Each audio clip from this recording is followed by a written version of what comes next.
നമസ്കാരം. സംസ്ഥാനത്തെ സാമൂഹിക സുരക്ഷാ പെൻഷൻ ഗുണഭോക്താക്കൾക്ക് വീണ്ടും സന്തോഷ വാർത്ത. ഈ ചാനൽ നിങ്ങൾ ആദ്യമായി കാണുന്നവരാണെങ്കിൽ സബ്സ്ക്രൈബ് ചെയ്യുക, ലൈക്കും കൂടി ചെയ്ത് സപ്പോർട്ട് തരിക.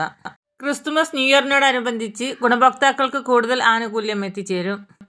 സംസ്ഥാന സർക്കാർ പ്രഖ്യാപിച്ച ആദ്യ ഗഡു ക്ഷേമ പെൻഷൻ തുകയുടെ വിതരണം സംസ്ഥാനത്ത് ഇന്നു മുതൽ സജീവമാകുന്ന സാഹചര്യത്തിലാണ് സന്തോഷ വാർത്ത എത്തിയിരിക്കുന്നത്.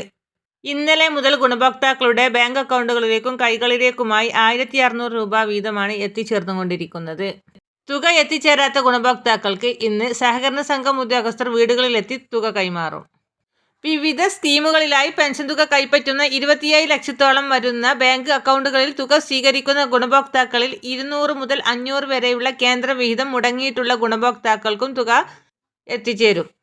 വിധവ, വാർദ്ധക്യ, ഭിന്നശേഷി പെൻഷൻ കൈപ്പറ്റുന്ന ഗുണഭോക്താക്കളിൽ 8 ലക്ഷത്തോളം വരുന്ന പെൻഷൻ ഗുണഭോക്താക്കൾക്കാണ് കേന്ദ്ര വിഹിതത്തിൽ കുറവ് വന്നിട്ടുള്ളത്.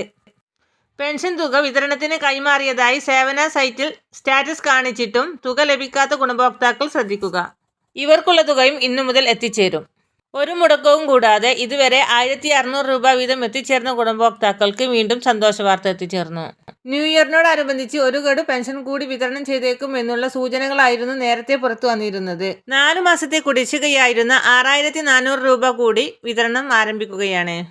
ഈ സാഹചര്യത്തിൽ സാമൂഹിക സുരക്ഷാ പെൻഷനുകളുടെ അർഹത, നടപടി ക്രമീകരണങ്ങൾ എന്നിവയെല്ലാം സംബന്ധിച്ച് വിവിധ ഉത്തരവുകളെല്ലാം ക്രോഡീകരിച്ച് പുതിയ ഒരു ഉത്തരവ് പുറത്തു വന്നിട്ടുണ്ട്. വിവിധ സ്കീമുകളിലായി പെൻഷൻ തുക കൈപ്പറ്റുന്ന ഗുണഭോക്താക്കൾ നിർബന്ധിത സർട്ടിഫിക്കറ്റ് കൂടെ സമർപ്പിക്കണം എന്നുള്ള അറിയിപ്പും കൂടി വന്നിരിക്കുകയാണ്.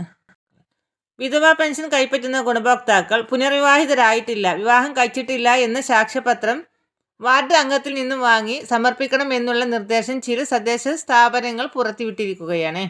അറിയിപ്പുകൾ ലഭിച്ചിട്ടുള്ള ഗുണഭോക്താക്കൾ മാത്രം ഈ സർട്ടിഫിക്കറ്റുകൾ ബന്ധപ്പെട്ട് തദ്ദേശ സ്വയംഭരണ സ്ഥാപനങ്ങളിൽ സമർപ്പിക്കേണ്ടതാണ്. ക്ഷേമ പെൻഷൻ കുടിശ്ശിക സമയബന്ധിതമായി കൊടുത്തു തീർക്കുന്നതിൻ്റെ ഭാഗമായി ജനുവരി മാസം ന്യൂ ഇയറിനോടനുബന്ധിച്ച് പെൻഷൻ കുടിശ്ശിക വിവിധ ഘട്ടങ്ങളിലായി വിതരണം ആരംഭിക്കുന്നു. ഇതിൻ്റെ മുന്നോടിയായി വാർഡ് തല പരിശോധനകൾ നടത്തുവാനാണ് സർക്കാരിൻ്റെ നീക്കം. കൂടുതൽ പെൻഷനും മറ്റു സർക്കാർ അറിയിപ്പുകൾക്കുമായി നമ്മുടെ ചാനൽ സബ്സ്ക്രൈബ് ചെയ്യാൻ മറക്കല്ലേ. ഈ ഇൻഫർമേഷൻ മറ്റുള്ളവരിലേക്ക് ഷെയർ ചെയ്യാൻ മറക്കല്ലേ.